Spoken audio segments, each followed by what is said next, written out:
children, இன்னைக்கு நம்ம crore in many ways பார்க்கலாம். ஒரு crore-ல எத்தனை ones, tens, hundreds, thousands, 10,000 lakhs, 10 lakhs இருக்குன்னு பார்க்கலாம். வாங்க. 1 crore-ல 1 crore ones இருக்கு. அது ஈஸியா நம்ம போட்டுடலாம். அடுத்தது tens எத்தனை இருக்கு நம்ம இப்ப பார்க்க போறோம். அதுக்கு 10ஆல இந்த 1 crore-ஐ டிவைட் பண்ணிக்கணும். 10ஆல டிவைட் பண்ணும்போது 10 க்கு 10 கேன்சல் பண்ணிட்டோம் அப்படினா 10 lakhs tens இருக்கு. அடுத்தது hundreds. hundreds எத்தனை இருக்குன்னு பார்க்கலாம்.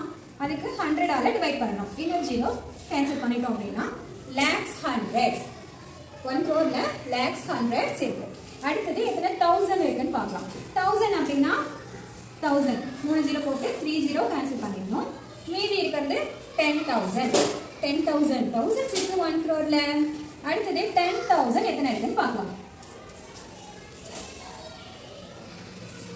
10000 க்கு 40 நம்ம கேன்சல் பண்ணிட்டோம். ரிமைனிங் இருக்கிறது 1000.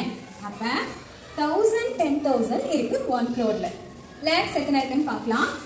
இன்னொரு 0 எக்ஸ்ட்ரா போட்டுட்டு 100 lakhs இருக்கு 1 crore-ல. 10 lakhs எத்தனை இருக்குன்னு பார்க்கலாம். 10 lakhs இருக்கு. 1 crore-ல 10 lakhs இருக்கு. இப்படிதான் எக்ஸாம்ல 1 crore-ல எத்தனை 1000 எத்தனை lakhs எத்தனை 10 lakhs ன்னு கேட்பாங்க. நம்ம அதுக்கு தகுந்த மாதிரி டிவைட் பண்ணி கண்டுபிடிச்சு எழுதணும். ஓகே.